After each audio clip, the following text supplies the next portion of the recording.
to the broken posse.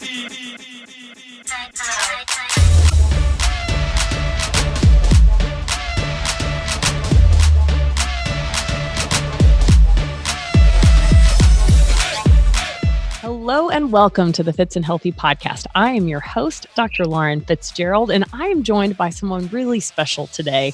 My friend, Tia Thompson.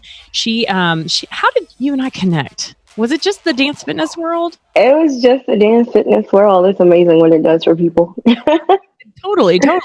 And it was, we connected before I even became a coach, but I Right. that dance fitness was initially the connection. And then we both had just a passion to help others in all realms of fitness.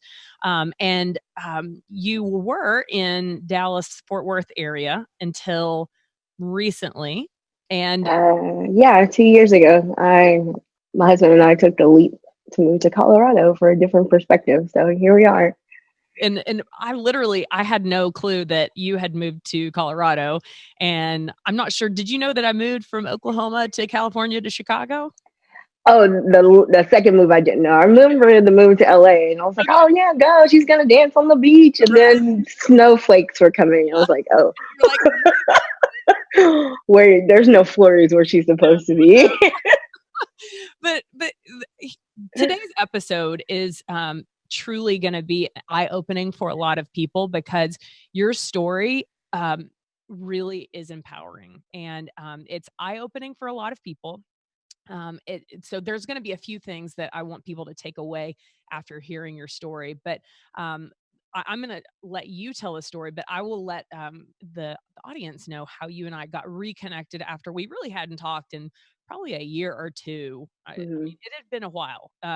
So I'm doing a that booty squat challenge. I'm collabing with an artist who does the song That Booty, which I originally did choreography for using resistance bands, and his people found my video and they reached out to me, and now we're about to do this 90-day booty challenge.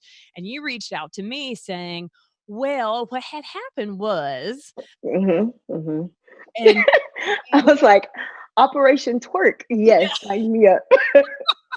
Exactly. So I don't want to steal your thunder, but that's the whole reason you originally reached out to me. Yes. And when you told me what had happened in the recent past, I'm like, holy bananas. I would love to interview you. So let's rewind back to before everything went down. Tell the audience kind of who you are and your history with health and fitness. Well, I am a 12-year educator. I've been in health and fitness for at least 8 years. It's just something that drives me to get up and wake up in the morning. I incorporate fitness into all of my classroom activities. And I was a personal trainer. I was a group fitness instructor. I was, I don't know, just a well-rounded motivator. Just do what you got to do. Whatever works for you. I'm here to encourage you to get to the best you, that whatever that is for you, whatever that looks like. So I loved it. I've danced. I did resistance training and all of that. So, and of course, this is the reason why I was like, you need to be coached, because that's what. Oh. I think that was a lot of girl, you got to be coached. You live what we breathe, but that's truly. I mean, that's what you have lived and breathed for almost a decade, right? Right. So then enter in stress, dun dun dun, and then stress eating, dun dun dun. Right. So I knew about all the health and fitness and what to eat. I'd actually recently become vegan before all this even started because Beyonce, Coachella. So I was taking her challenge as well. I like challenges. I can't help it. I'm sorry. So I was actually doing that for about a month before I even had gotten sick, but I was just dealing with the stress of moving. What do I do now? Like, I was in between education and fitness, and I wanted to pursue fitness full time, but it was like, Colorado is already so fit, like they don't need me. Like, what else can I possibly do to help these people? So it was just a lot of stress. And then eating, my vice was chips, and I love them, own them, breakfast, lunch, and dinner. So okay. Fast forward, I started not feeling well, and I wasn't feeling well for a couple of weeks, and my doctor was just like, well, it's just probably the stomach fluids going around. It's like, okay, but this doesn't seem normal. Mind you, I'd never been sick a day in my life. I take vitamins. Again, I knew how to eat well. I think I caught the flu maybe once, and I had it for 3 days, and I still was at work and exercising. Like, it was just like, really, seriously, the flu, that's the best you got. Come on. So yeah, so I just never been sick a day in my life. And so when I got ill, I was just like, this is not right. I was like, it cannot just be the stomach flu. So I just kept getting sick, more sick. How old you are? Tell the audience how old you are. Oh no. Really? I am celebrating my 12th anniversary of my I am 33. I'm about to be 34 in June. Woo-hoo. So a majority of your adult life, you have been actively healthy, happy, actively out there. Whatever the challenge was, we're doing it. We're hiking 14ers. Sign me up. I'm going. Like, not a problem. You lived a healthy lifestyle. Yeah, it was. I barely had a general doctor. I had one because they told me I need to write one on paper. It was the adult thing to do. So okay, fine. Okay, so the doctor told you that you just have a stomach bug that's going around, and your gut told you, I think it's more than that, but you probably didn't say anything, did you? I didn't, because I never been sick. I was like, well, surely they have the letters after their name. They know what's going on. But I was like, I know my body. I was like, something is not right. This is not just a stomach flu. So right. It just progressively got. First moral of the story is your gut was telling you there's something more than just a little stomach virus, right? So okay, continue. Right. I went to the doctor 3 different times, and they all told me the same 3 different things, and gave me 3 different pills for the nausea to hope that would help. And so I was like, thanks, guys. Let's throw medicine at it. That works every time. So again, I was still teaching, and I was still being a personal trainer. I was still teaching math. I was still teaching group fitness classes. I was teaching 3 different formats of group fitness classes. And so I was just like, I can beat this. I can shake this off, whatever. They say something flu. I'm not going to blow it out of proportion. Well, one day I had to go to the emergency room because I was just like in so much pain and agony. I was like, what is wrong? And they were like, yeah, your kidney levels are a little low. We need you to stay here for a little bit. We're battling a little bit of pancreatitis as well with that. And I was like, okay, well, that's not okay. And they were like, well, do you drink? No, did you just hear what I just said? 3 different doctors asked me about that. I guess that was just like the common thing. So pancreatitis, oftentimes when we see a patient with acute pancreatitis, we automatically think of a drinker, because that is the standard patient that appears with acute pancreatitis. You were obviously not that person, but also on the medical side, typically people that have issues with drinking lie about it, especially alcoholics.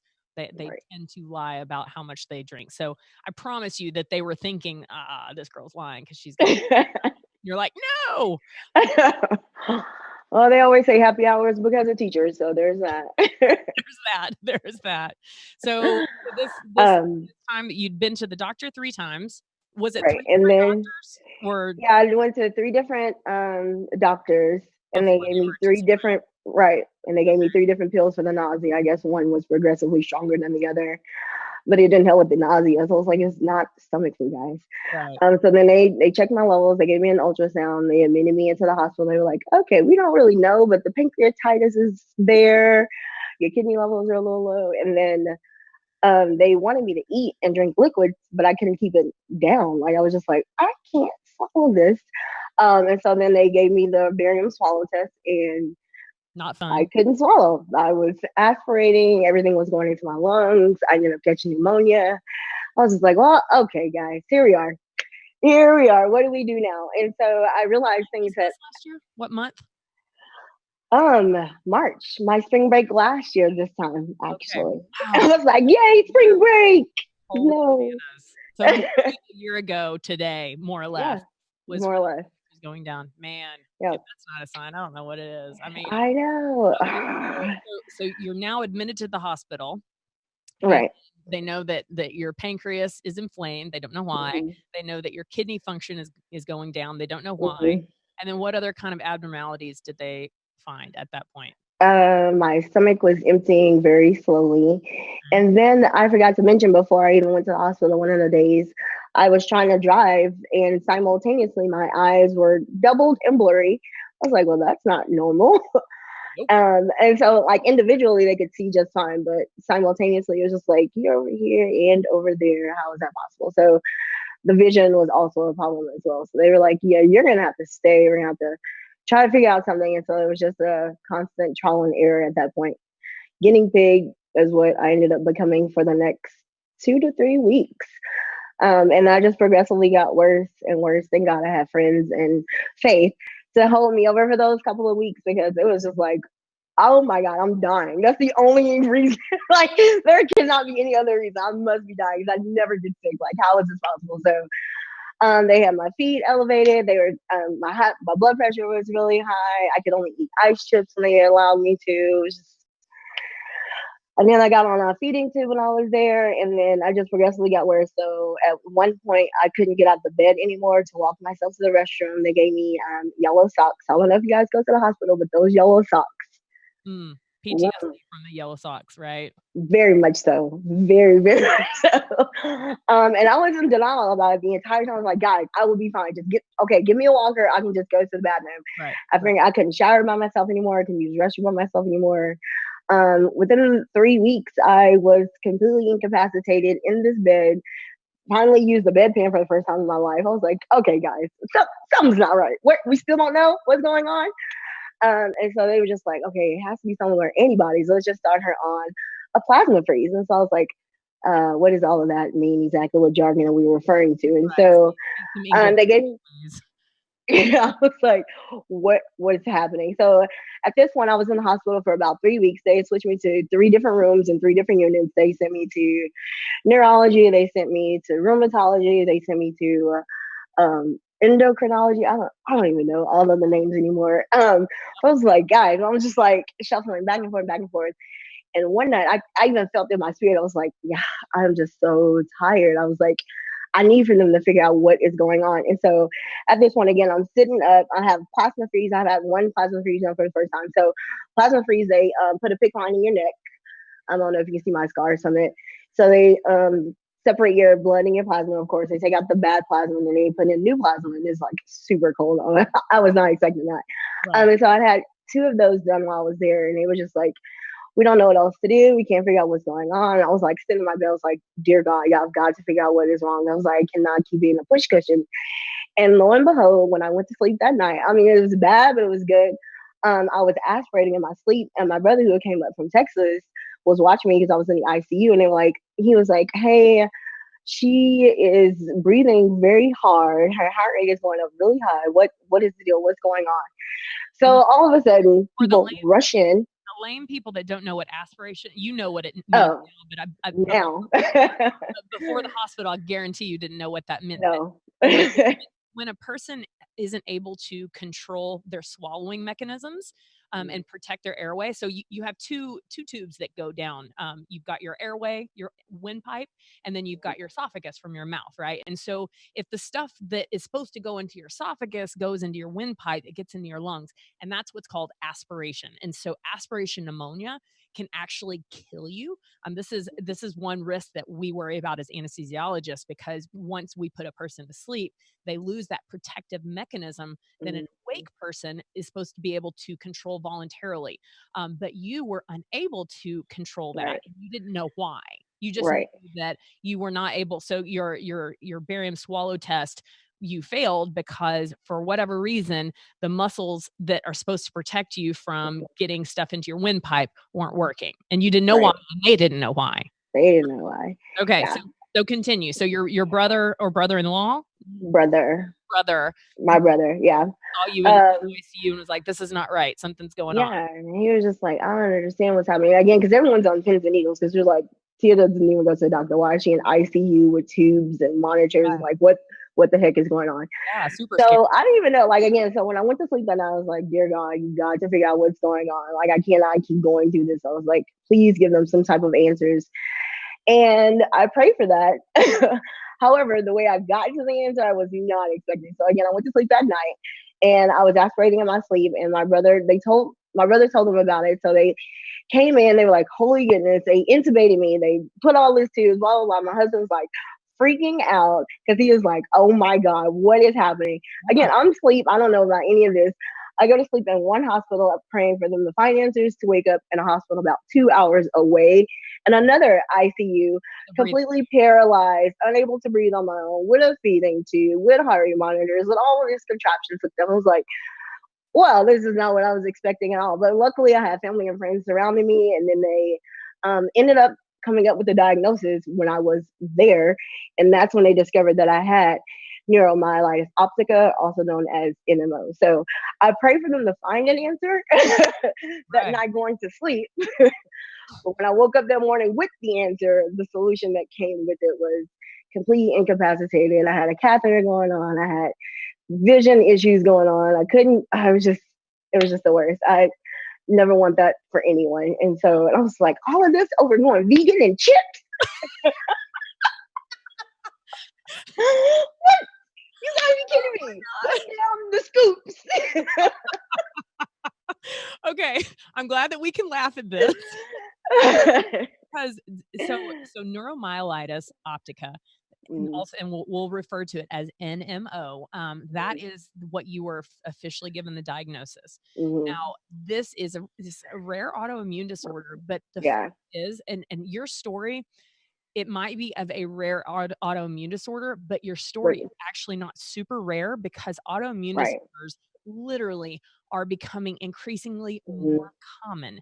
And this is why I wanted you to tell your story, because I think that there's so many people out there that are exercising and dieting for the wrong reasons, right? They want to lose weight. Spring break is here, so they want to look good or whatever, or summer's around the corner. Like all of those things that when I was in my early 20s, not just early 20s, freaking all of my 20s, I'll be honest, it was more about vanity. I wanted to look good in my clothes and feel good in my skin and whatnot. And it wasn't until it wasn't until I was actually practicing on my own after medical school and residency that I realized like how terrible people's health is, and how many people take it for granted, right? Yeah, and I definitely was taking it for granted, being that I was helping so many people. I was just like, wait, all you got to do is this right here. Right. It's this. I understand. For sure. Of course, we'll never be able to know, and this is all, in theory, but I have no doubt that something in your nutrition, and it was probably more than just one thing, was causing what we call leaky gut. And when I say leaky gut, oftentimes the moment that anyone says that, they think of something not good, right? Think of what it sounds like a literal sense. Literally. Like, oh my God, it's wasting in my body? Yeah. But the fact is leaky gut. So the way I like to explain leaky gut, and I did not come up with this analogy. I don't even remember which author that I heard explain this, but the lining that protects the tube of your GI tract. So the tube starts at your mouth and ends at your butthole. Okay. I just like to say the word butthole. Sorry. Anus is the more appropriate word, but literally it's a closed system that has basically one layer between the inside of the tube and your body, right? And that one layer, if you want to think about it, it's like a bunch of bodyguards that are outside of a club, and they're like they keep riffraff out of the club so that nothing happens inside of the club, right? And so when we eat certain things in our diet, it makes those bodyguards dismantle and get distracted so that riffraff from the outside of the club goes into the club and causes havoc. And this is why autoimmune disorders are out of control now. It used to be, I guarantee the percent of people that have been affected by NMO is like less than 0.05%, right? And an autoimmune. But diseases like rheumatoid arthritis and lupus and MS, those used to be a very rare thing. They're not rare anymore. No. And unfortunately, if we don't really get a hold of our health and our country, our world's health, NMO is going to be just like that. It's going to be another common disorder that we see from so many people. So you wake up, you're intubated, which basically means you have a breathing tube in your mouth that's breathing for you, because now the muscles that are supposed to protect your airway are not working because stuff is coming up from your stomach and getting into your lungs. That's aspiration. Your your muscles are not working the way they're supposed to. Right. And you wake up with this answer, not in a way that you envision, but you got the answer. And so what happened from there? Then there was the long road to recovery once they figured out. So there is no cure again for any autoimmune disease. It's just a matter of maintenance and comfortability, I guess you could say. So there was a lot of help at the hospital itself. I don't like to, as you heard earlier, for them to just keep throwing medicine at me. I base my doctors based upon how soon can you get me off medicines. And so it was just a matter of, okay, we got this, good. My system's kicking in. Now what can we do? Okay, now what can I do? What can I do? And my mother-in-law was there, love her to death, for a lot of it. And she kept calling me atypical because, again, being in the health and fitness world, I was just like, I cannot get stuck on these machines. I cannot get stuck on being dependent on these medicines. I was like, you got to help me out. Where's the research? What can I do? What do I need to know? What is there to do at this point? And so it was just physical. I had to get through the physical part first. So of course I lived on my medicine. So I was at the hospital because I needed enough strength to get through the physical part so that my immune system could build itself back up. And so I kind of expedited my rehab. I was supposed to be there a couple more months than what I was. I think I went through rehab in about 6 weeks, and it was like a 3-month program or something like that. Because I was learned to walk. Squatting. They brought in a squat machine next to my bed. They were like, I was like the best. The typical patient that they see in I was like the best worst patient. Bless my little RN's heart. They were just like, we don't know what else to do. Right. Because they kept trying to force me to use certain contraptions, i.e. a wheelchair. And I was like, I'm not leaving here using a wheelchair. I'm sorry, I'm staying there until we figure this out because I'm not leaving here in a wheelchair. Right. So it was just a matter of figuring out what I could do and what I couldn't do, who I needed help for, and the foods that I could eat. So again, I'm still on dysphagia too because of the NMO and the lungs and the tumors that I still have in my throat right now, which I'm gonna get removed soon. Yeah. And so hopefully I can get back to eating the salads and stuff that I was eating because right now I can't swallow those. The skins on certain fruits and skins on certain vegetables I can't swallow right now. So it's just constant research, what I can eat, what I couldn't eat. When I first got to the hospital, I was in depression because I was like, you've got to be kidding me. I did everything right. How is this possible? And like you were just saying earlier, it's not necessarily one thing. It was just like a matter of years of building up. Who knows how many times I was stress eating? Who really knows? And, that's a great point. I'm glad you said the two words stress eating because I have no doubt that there was something or a few things in your nutrition that probably put you susceptible to having this autoimmune disorder, but also stress alone. And the fact that you were, teachers, come on, let's just face it. Teachers have a really stressful job.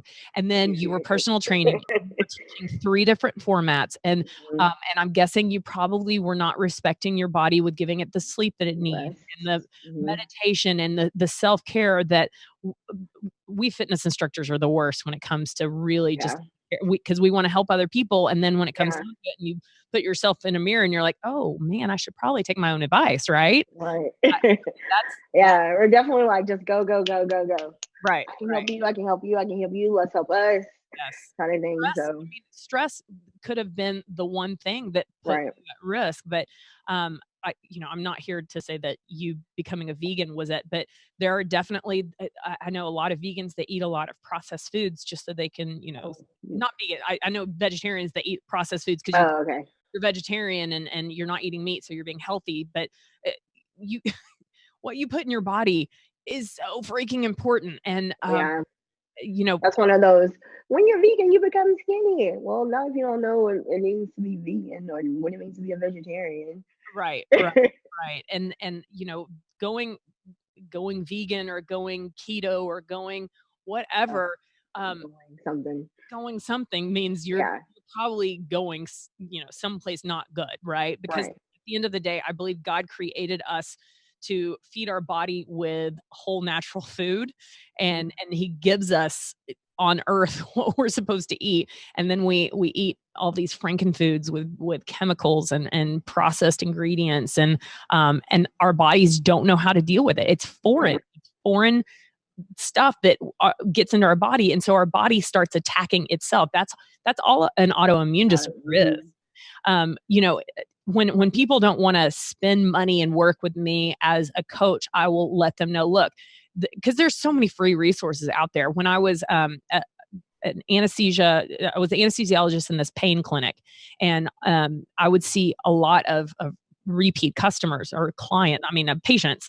And there was this one particular, anyone with the autoimmune disorder, I would always direct to, and I told you this on the phone when we talked last week, but I would always direct them to the Whole30, because the Whole30 is a great free resource for people. And this one lady that I told you about last week, she was, I believe she was like 72. And I'd seen her multiple times, gave her the Whole30 website. I'm like, look, you don't even have to buy a book. There's a 4-page PDF on how to do a Whole30 on your own. Right. So she comes back 2 months later and literally is in tears. And she's like, I was diagnosed with rheumatoid arthritis at 37. And I cannot believe that this is the first time a doctor has ever talked to me about changing what I eat to help my pain go away.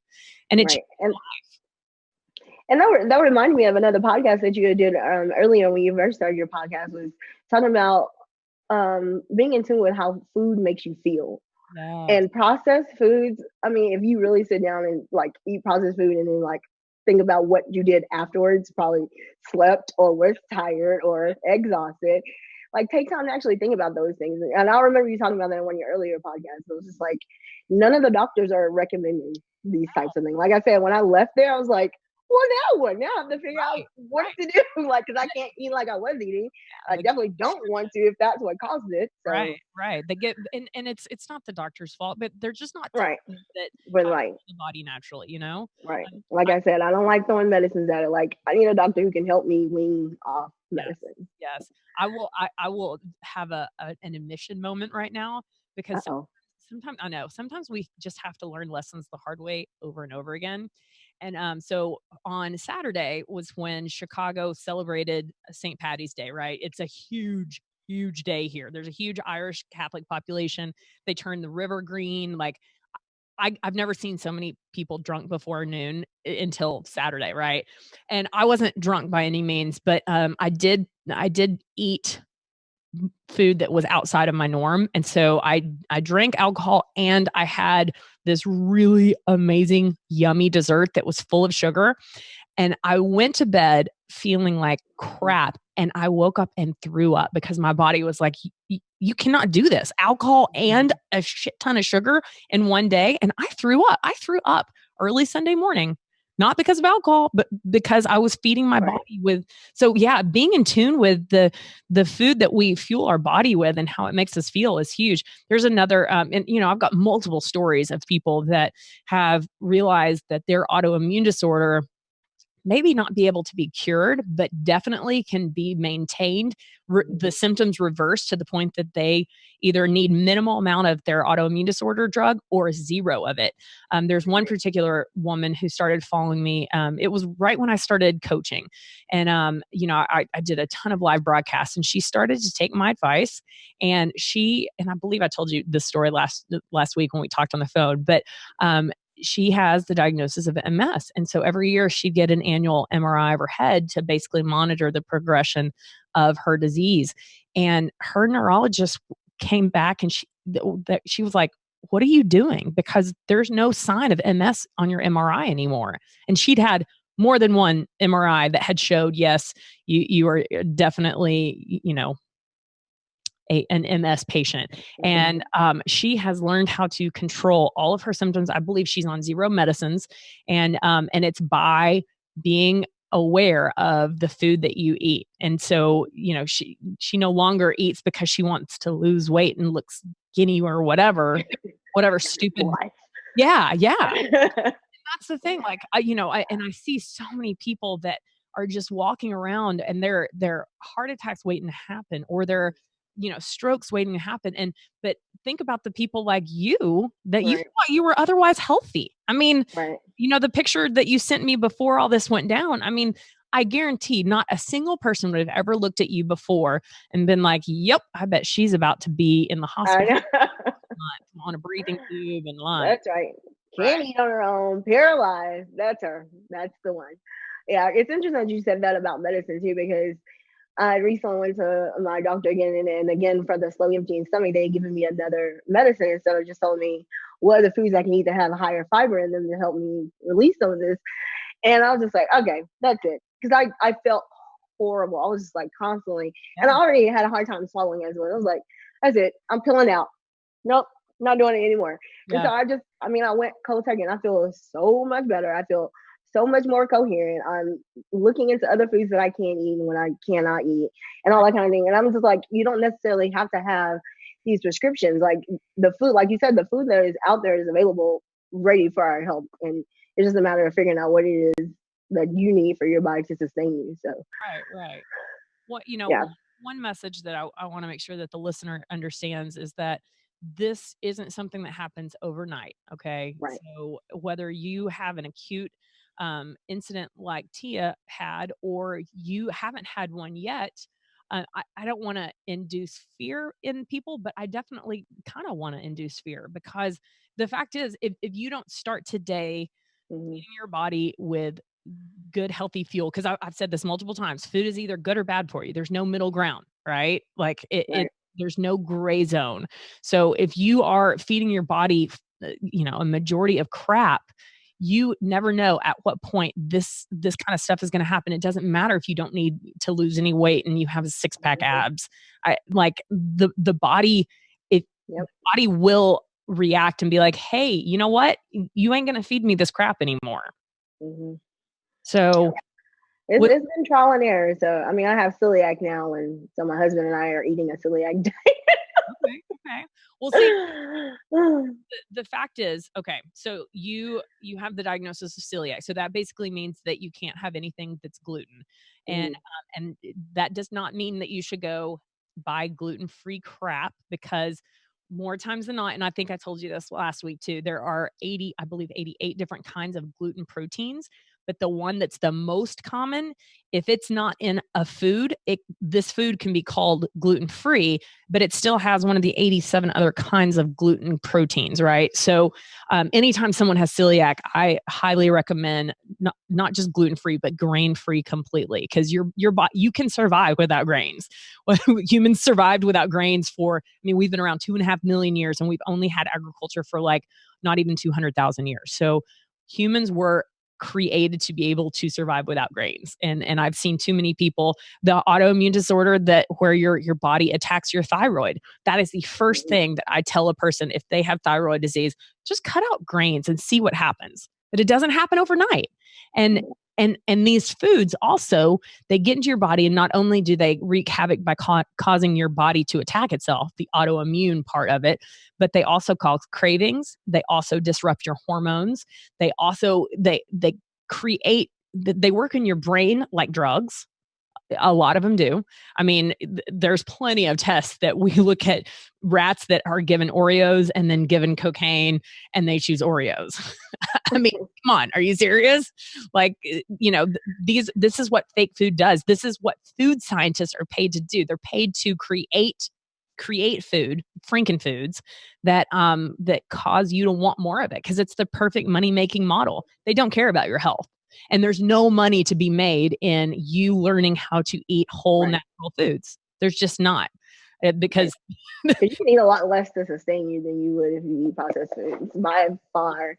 absolutely. So was there ever a time that you were concerned that you might lose your life during that whole battle? My concern was once I couldn't swallow anymore and was going to have to be on a feeding tube, I wondered how long I would have to stay on it. And then when I got off of it, how would my body react to eating regular food again? Mm, And so I was just like, yeah, I'm probably just not going to eat. That was my that was my go-to. I was like, well, clearly I cannot eat if it's not just mush in a bag. So getting off my feeding tube was probably the hardest thing, because I was just so scared to eat yeah. anything, considering the reason why I was there in the first place. And so I was just like, Right. the lowest I had weighed was 72 pounds Holy when I was at the crap. hospital. Yeah. Wow. I mean, Sunken that's everything. like, I think I was Yeah. in second grade the last time. 72 pounds. Yeah, they kept writing on my chart anorexia, because I was just so scared to Right. eat. Right. I just was Right. terrified of it also. Absolutely. Wow. I've gotten a lot better at it now. I'm just ready to be able to dance again. That's my next Love it. goal. I love it. Well, I appreciate you using this time to tell your story because when I message you, I'm like, did I miss it? Like, did you tell your story? And you're like, no, I Oh yeah. haven't yet. So I I was appreciate, in denial. yeah, I was being a health person. He was like, this clearly does not happen to me. but I have no doubt that your story Yeah, is going to empower a lot of people, um, yeah. because I don't care where a person's at. Everyone has their different reasons why they reach out to someone like you or someone like me to get help. And more times than not, it's to lose weight for vanity reasons. But at the end of the day, like you do not realize how much you take your health for granted until you are in the shoes that Tia was in. And Mhm. I was telling you this last week when we talked on the phone. There have been so many people just in my world that have had these health scares that it's like you went from completely healthy to in the hospital. And why even wait till that happens? Just decide today and just make steps that will make you healthier today. Don't worry about tomorrow. We're not promised tomorrow, but if you keep waiting until tomorrow, tomorrow's going to turn into next week, it's going to turn into next year, and before you know it, something bad is going to happen to you because you have taken your health for granted. And is Right. that, fear monger? Maybe. if that Yeah. if that gets people to actually jumpstart into, doing something good for their body, then okay, let's do it. Yeah. But The self care part, I think, was the biggest proponent that I missed. so So, so what changes have happened in your life since all of this went down? well, I regularly do yoga now. Mm, I love it. I try not to let my appearance affect me as much as I used to, because I was such a stickler. Like, I was a straight A, like, okay, we gotta make sure this works, this works, this works, this works. And now it's just kind of like, okay, we tried, it didn't work, let's try something else. Let's keep it moving. And so, my husband's really good about that because I'm super linear. I'm like, no, this is the plan. We're gonna stick to it. So I mean, I can't weigh like that anymore, because I'm not in control of that anymore. If I continue to be that way, then I might end back up in the hospital in the first place. Without a doubt. So Yeah. that's been the hardest part, is allowing flexibility within myself. Like, I can flexible with other people. I'm like, oh, okay, that's fine. We'll just fix it. We'll rearrange some things. But me, no, So not even close. so you've learned to start giving yourself grace. Yes, a little leeway. My husband calls it wiggle room. I'm like, oh my God, what? No wiggle room. We got to get this perfected. He's like, no, we got a little wiggle room. No, and So there's no such thing as perfection, right? I mean, there it's is no such thing as perfection. Don't do it. It's not real. no, truly, like, I think that concept of perfection holds so many people back from doing some amazing things. And if anything has changed, I believe your mindset has changed a ton, Yeah, you know? Um, yeah. I I understand the stop and smell the roses phrase a yes, lot more. yes. Well, one thing that I do love is that, oftentimes anytime that life throws us a curveball, people have two options. They have the option to let that tragedy break them, and that becomes their identity, or they let that tragedy define them and make them Mhm. stronger. And I think that you're definitely that latter option. You are you Thank you. your story is super empowering, and Yeah, I can't wait to watch you take that booty squat challenge, and then the next challenge, and then the next challenge, and empower people with knowledge, because that knowledge, if you yeah, would have known now right, back then what you know now, you could have prevented this. And right. so your story is going to help a lot of people prevent going through what you just went through. And I'm grateful for you being able to share your story with Oh, the thank audience. you. This is the first time I've actually spoke about it. So, I do not. I'm definitely grateful for that. So, are there any last words that you want to tell the audience before we wrap this up? Yeah, health is not a size. It is not a size. Oh, maybe that's what we need to title this. Health is not. No, I like that. Why didn't you think of that before? Come on. Health is not a size. No, you are exactly right. You're exactly right. So, I appreciate you and I acknowledge you for your greatness. You are a beautiful person. Thank Um, you. you are beautiful at all sizes, and I love the fact that you are letting this inner greatness come out to empower other people. So I acknowledge you for that. I'm grateful for you being in my life, and everything that we do on the Fitz and Healthy podcast is ultimately to let people learn to love the life that they're living. And when you have your healthiest, happiest you, that is when you can really love the life that you're living. And so we appreciate you here on the Fitz and Healthy podcast. And until next time, we hope that you go and learn to live the life that you love. So thank you guys very much. Bye. I appreciate your time listening so much.